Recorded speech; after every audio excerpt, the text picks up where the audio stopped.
On today's show, Reed Sheppard shut down for the remainder of Rockets Summer League. Should we be confident, cautious, or concerned after these two games? It's all coming up right here at Locked On Rockets. This is Mission Control, Houston. Ignition sequence start. 6, 5, 4, 3, 2, 1.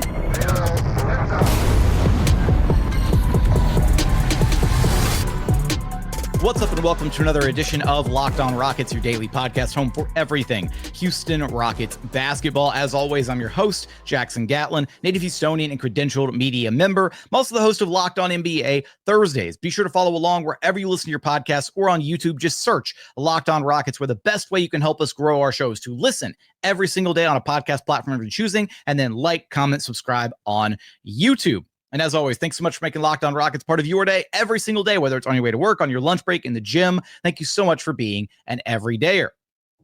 Playing a little bit of catch up on today's show. I've been sick as a dog for the past couple days, so I do apologize about it. But we'll catch up on all things Rockets here, get everybody up to date, up to speed. Reed Sheppard shut down after just 2 Summer League games. Should we be confident, cautious, or concerned with what we've seen out of Reed Sheppard in just these 2 games, as well as a bit of roster news? Nate Williams gets axed. He gets waived. Rockets opening up that 14th slot on the roster. They have about $3.5 million to work with in order to make what is likely going to be a vet minimum free agency signing in order to flesh out that final spot. Well, the final spot that they have to fill on the roster. They can leave that 15th spot open, but we'll tackle that in our next episode. We'll talk about some options that the Houston Rockets have to potentially consider after moving on from Nate Williams. But I want to focus on Reed today. I want to talk about kind of the good and the bad from what we saw out of him during Summer League, whether we should be confident, cautious, or concerned with his role and his place on this team moving forward. So that's what the focus of today's conversation is going to be. Let me start with his game against the Pistons. We'll just roll through his stat line really quick. 18 points on 6 of 19 shooting. 1 of 7 from downtown, 5 of 6 at the free throw line, 3 rebounds, 1 assist, 4 steals, no blocks, and 6 turnovers. Was a team worst, minus 26 in his 28 minutes played. There's no way to sugarcoat this. This was an awful game from Reed Sheppard. This was a flat out terrible game from Reed Sheppard. And one of my main sticking points coming into Summer League was, again, when you come back as a returning player, you should look like the best player on the floor. I don't even know if Reed Sheppard was one of the 3 best players on the floor for either of these teams. He was flat out bad. In fact, Reed Sheppard might not have even been the best Rockets player on the floor in this game. So that is concerning, right? That your number 3 overall pick can't come out and at least look good in Summer League. And a big part of that was, again, credit to the Pistons defense. What they did defensively against Reed Sheppard, their physicality and their length really bothered him. It really got under his skin. So much so to the point that Reed Sheppard started complaining to the officials. It was actually kind of funny because he was mic'd up in this game, and he was doing it, very politely, like a good country boy does. But he was pissed and he was upset that the Pistons were allowed to be so physical and so aggressive with him. And so there's one side of the coin where you can be like, well, yeah, of course Reed struggled. They were grabbing him, they were holding him, he was getting fouled left and right, and there's that, sure. But then there's the other side where you're like, man, Reed really struggled against physicality and length. And unfortunately, that's not probably ever really going to change. Now, it might get better over time, but from a physical standpoint, Reed Sheppard is always going to be a somewhat undersized guard. He's never going to be one of the fastest guys on the floor, one of the strongest guys on the court, one of the best leapers on the court. He doesn't have the physical gifts that are going to allow him to overcome some of these things on the basketball floor. And that's a major cause for concern. Reed has to be so fundamentally sound in his game, both when it comes to things like defensive principles and keeping his man in front of him and understanding rotations and being quick with his hands, things like that. And then offensively, right, he needs to be able to do the things that he can do at a good enough level to where teams can't just shut him down the way the Pistons did. And for Reed being this, generational shooter from his collegiate days, he needs to be able to put that on display in order to keep a defense honest, right? He needs to be able to knock down perimeter shots in order to get guys to ease up on him, or he needs to be able to knock down the perimeter shots in order to, open up driving lanes and do different things. And if I give Reed one saving grace from this game, it is that his finishing in this game, his shooting inside the arc was a little bit better. So just, again, 1 for 7 from downtown, but that means that he was 5 of 12 inside the arc, which is like a little bit better, but still kind of bad is the problem. And so I think you walk away from this performance against the Pistons where he struggled defensively. There were multiple times that he wasn't in position or gambled defensively, and it or couldn't, or just flat out couldn't keep his man in front of him, and it led to easy buckets for Detroit. And then offensively, he only hit the 1 3 from downtown. The Rockets as a team only hit 3 total 3-pointers. So it's like, this Rockets Summer League team really is taking to heart this whole, like, it's like they copy pasted the regular season squad over. But, the lack of outside shooting, certainly a dilemma across the whole team, not just from Reed Sheppard, but Reed is supposed to be your shooter. And when your shooter goes 1 for 7, of course, things are going to look ugly.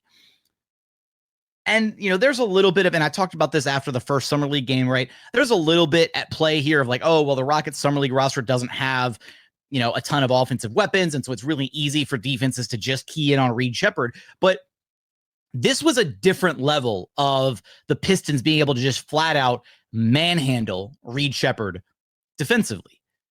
Reed really at no point in this game, could create separation consistently or get downhill with a lot of effectiveness, or really, put pressure on the defense to create good or great opportunities for his teammates. There were a few moments here and there, but it was a really, really rough all around game. And it's an unfortunate reminder of some of the limitations that Reed is absolutely going to deal with as an NBA player. So you take the good game 1, Rockets Clippers, and Reed played a really, really great game in that one.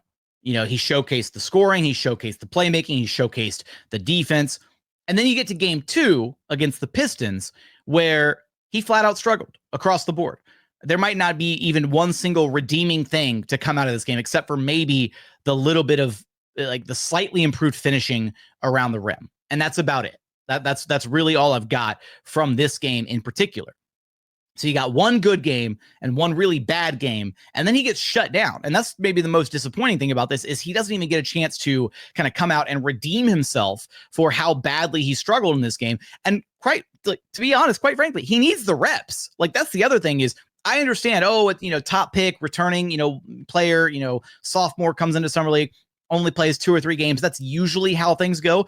But Reed Sheppard really desperately needs the offensive reps to see what he's potentially going to be capable of when it comes to running this Rockets offense next season. Because again, the Rockets have a lot of eggs in the Reed Sheppard basket. And at this point, that might not look like the safest of bets. So coming up, we're going to talk about whether we should be confident, cautious, or concerned about Reed Sheppard and his role on this Rockets team moving forward. We're going to get there in just one moment. First, today's episode is brought to you by Monarch Money. Ever wish managing your money felt easier? With Monarch Money, it can. Whether you're growing your savings or planning a big purchase, Monarch puts you in the driver's seat. It's like having your own personal CFO, giving you full visibility and control over your finances. Monarch Money is more than just a budgeting app. It's a complete financial command center. You can track all your accounts, investments, and spending in one place. So in addition to managing your money, you're also building your wealth. Look, I'll admit, when I first started using Monarch, I was a little disappointed and frankly a little embarrassed in how much money I was spending on food. Like, I'm talking like dining out at restaurants, getting fast food delivery, all just order and carry out, all this stuff, right? Now I budget smarter and save more. So take control of your finances with Monarch Money. Use code LOCKEDONNBA at monarchmoney.com for 50% off your first year. That's monarchmoney.com, code LOCKEDONNBA for half off your first year. And continuing on here at Locked On Rockets, your daily podcast home for everything Houston Rockets basketball. All right, so we got the 2 Summer League games in the books for Reed Sheppard. One good, one pretty bad.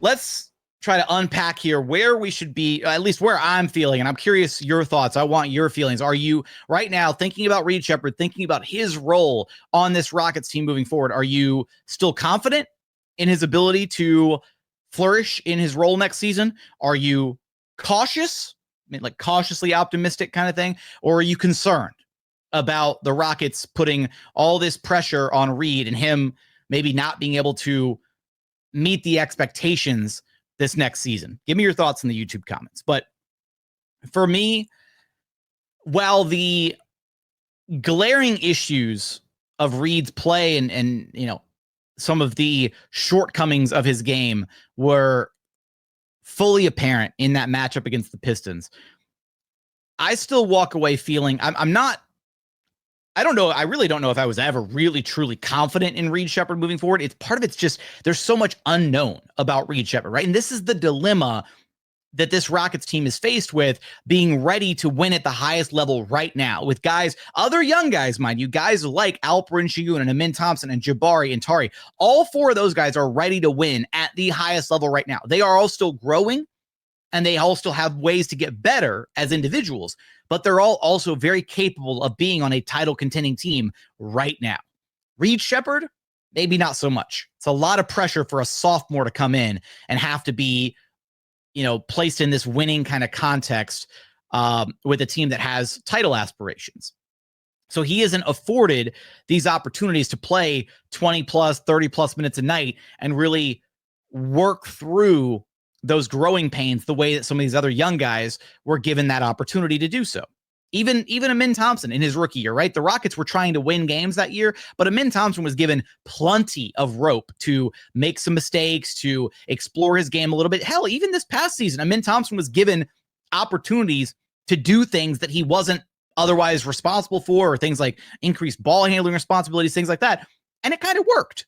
Now, it worked because Amin Thompson's a freak of nature athletically and has a supercomputer for a brain. So maybe that's an unfair comparison here, but I think I would slot myself into the cautious category. Cautious, leaning on concerned. And I say that because I still believe that within the confines of like a team construct, right? Reed isn't going to be tasked with being the primary creator for this Rockets team, even when he's on the floor, even if he's the only ball handler on the floor. Let's say Fred VanVleet and Amin Thompson are resting over on the bench. Even if Reed is the only quote unquote ball handler on the floor for the Rockets, Ime Udoka and the coaching staff are likely to buoy Reed Sheppard and his minutes alongside one of, if not potentially both of, Kevin Durant and Alperen Sengun in order to take that pressure, take that offensive pressure away from him to where he becomes, you know, a secondary or tertiary offensive option for the Rockets, or creator for the Rockets, I should say, right? His responsibility for this Rockets team next season is likely to just be walk the ball up, get them into their set, and then go plant yourself at the 3-point line and be ready for a catch and shoot opportunity that is given to you by Alperen Sengun or Kevin Durant, by them steering the offense. And I will maintain that I think in that role, Reed Sheppard should be able to be okay. The issue still then comes in defensively, right? Because offensively, if that's all Reed is going to do is walk the ball up and go stand on the 3-point line, if he's not actually initiating offense, if you're not using him as a pick and roll ball handler, if he's not really running sets or trying to create opportunities for his teammates, Aaron Holiday can do that. And Aaron Holiday can probably do that at a more consistent level than Reed Sheppard can. The real swing factor here for Reed Sheppard is going to be defensively, at least in that role. Can Reed Sheppard get to a place where defensively he is consistently at least a neutral defender. Like, you can't be a defensive liability, especially in an Ime Udoka led team. But can he at least get to a place where he's neutral or at least a plus level defender? We've seen moments where Reed Sheppard has these great, like, he'll have great awareness, or he'll be able to reposition himself, or even if he gets beat, he'll get back into the picture and contest a shot from behind or strip the ball, as a help defender digging in. He's got great moments and he's got some good instincts defensively, but he's also still limited on that side of the ball to where you can't be getting blown by on defense. You can't be, you need to at least be with the way the Rockets play defense, you need to be able to reliably be able to play defense on an island. And for Reed, having to guard at the point of attack other like explosive, quick twitch athletes on the perimeter, Reed Sheppard it might still be a defensive liability this next season. And that's going to be a major cause for concern, because if he can't stay on the floor defensively, and if he's not giving you anything other than spot up shooting on offense, then what is he giving you, right? Like, that's kind of the major concern here. And so I think that in the Rockets' eyes, they would like to be able to kind of continue to slow play Reed's development, and hopefully that he's at a place where defensively he can be at least solid, right? And then offensively, he doesn't have the same level of pressure that is put on him in this, with this summer league team, where again, the buck starts and stops with him. No, it's going to be, okay, you're out there, Reed, you're running the show for 10, maybe 15 minutes while Fred is resting on the bench, but you were able to lean on KD or Sengun, or you have a Min Thompson in the backcourt with you, and you're out there as, a secondary distributor, a secondary playmaker, instead of it being all on your shoulders to initiate and run offense, and allowing him those opportunities to kind of spread his wings a little bit. And maybe there's some moments where he has an advantage. Maybe there's some moments where he gets really aggressive and he unlocks something or takes that next step forward in his development. And then they're able to slowly build and get better over time, to where the Rockets and us as fans have more confidence in his ability to really run the show. But that only happens if he's able to do kind of the bare minimum. And that bare minimum is play solid defense and knock down the open shots that you're getting within the flow of the offense. Because at a bare minimum, Aaron Holiday can do that. And if you're not at least doing that, then Reed Sheppard is in danger of potentially losing his spot again to Aaron Holiday. And if that happens, my God, if you lose your spot to Aaron Holiday 2 years in a row, it was, as a rookie, fine. Totally understandable. Aaron Holiday was the veteran. He's the better player right here, right now. Completely understandable that the Rockets pivoted away from Reed Sheppard in his rookie year. As a sophomore, after 1 year of NBA experience under your belt, after a whole offseason of NBA work, working with your coaching staff, working with your teammates, trying to improve your overall game, Reed Sheppard should absolutely be able to come back and at least meet that bare minimum of expectations, to where the Rockets can confidently play him for 10 to 15 minutes a night and know that they're not going to flat out lose those minutes, that he'll at least knock down a couple shots, that he'll stay solid defensively, and that he won't get picked on the defensive side of the floor. And then hopefully, using that as the foundation, he's able to really kind of spread his wings a little bit, improve, get better. And talking about some of those improvements, what are the things that Reed Sheppard really needs to work on in his game in order to cement himself a spot in the Rockets rotation? What are the biggest weaknesses in his game that he can work on moving forward? We're going to get there in just one moment.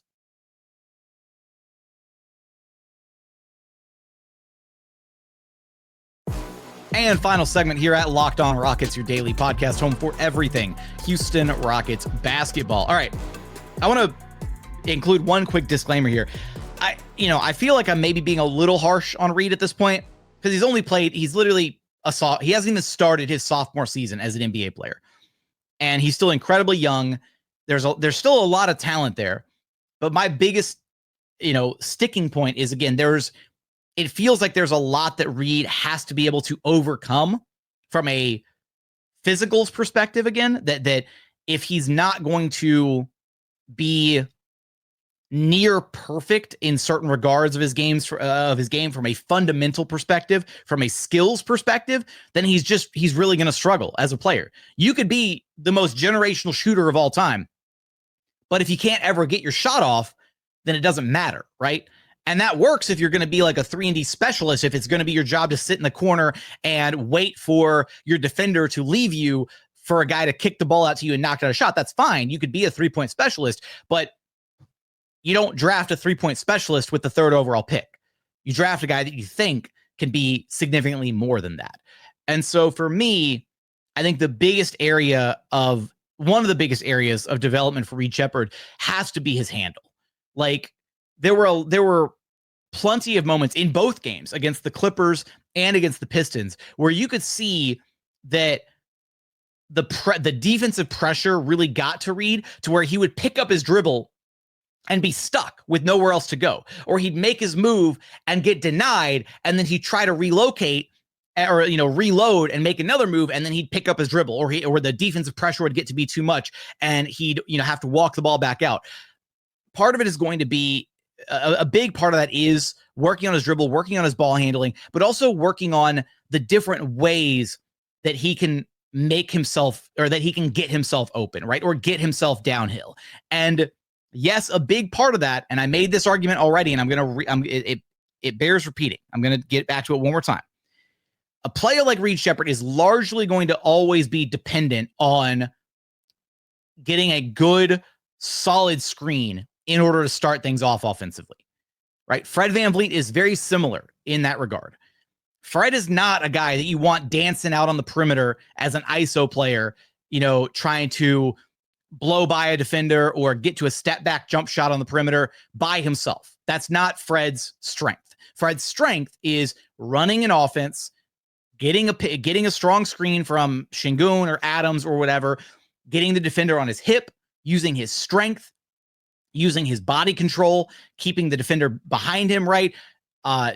Using his eyes to, throw defenders off, right? Using that misdirection, playing safe and strong with the basketball, right? Keeping that low dribble, like different little things that Fred has worked on over the number of years that he's been in the NBA. And that's one of the reasons, maybe one of the biggest reasons, that I'm still cautiously optimistic about Reed's development. Because if there's any player that Reed can truly learn from and emulate and try to take little parts and pieces of their game, it's Fred VanVleet. Because Reed Sheppard has the skills, or at least the foundational level skills, to at a minimum become Fred VanVleet as an NBA player. But it's going to take some work to get there, is the problem, right? And for example, again, you think about how Fred runs the Rockets offense and some of the ways in which even Fred gets stifled by certain defenders, right? How certain defenders with length and size really can bother Fred. The same way that Reed was getting bothered by the Pistons defenders with their physicality and their length. These are issues that both of these guys, or that Fred has had to learn how to overcome, and that Reed will have to learn how to overcome in order to be an effective NBA player.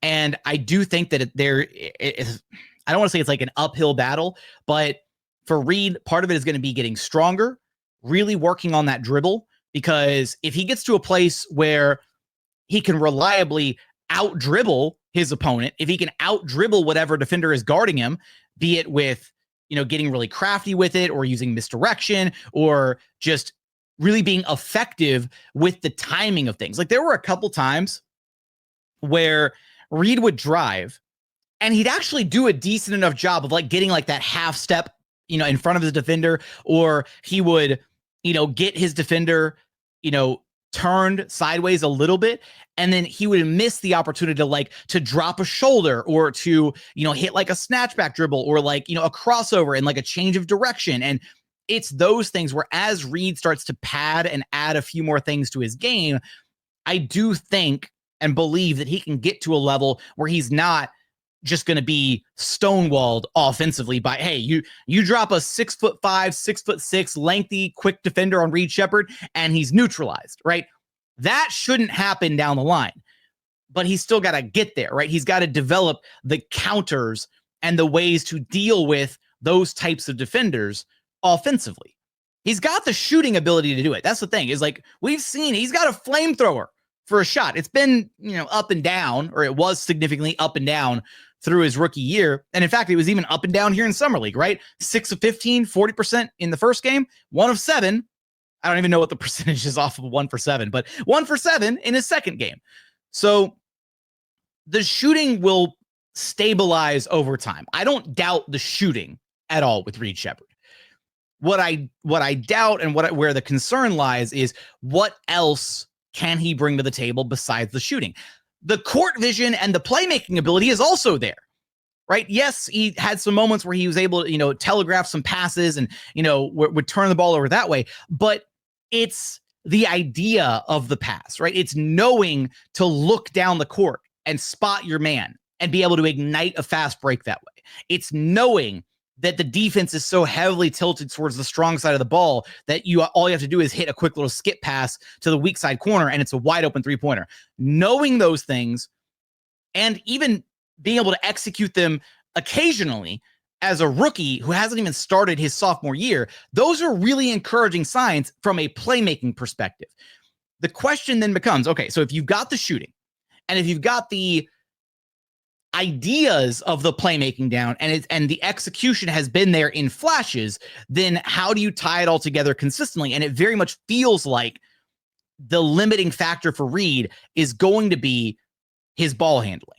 Because if Reed can get to a place where he's got the ball on a string and can manipulate the basketball and shake his defender at will, then all those other things suddenly become options, right? But if you can't shake your defender, if you can't get by your man, if you can't lose that man, then you're not going to be able to play make for your teammates. You're not going to be able to hit wide open shots. You're not going to be able to get to your spot on the floor where you can hit your midi pull-up jumper. None of that. None of that matters if you can't get open in the first place. And yes, you can still use Reed situationally as an off-ball threat. You can run him off screens. You can do all this, that, and the other thing. But that's a completely different version than Reed Sheppard, the point guard, right? We're talking about what does Reed Sheppard need to be able to do to elevate himself, to cement himself as, at least for the time being, the Rockets' backup point guard behind Fred VanVleet. And it very much feels like the ball handling is going to be the limiting factor here. So ball handling improvement is a big one for me, probably top of the list for this offseason.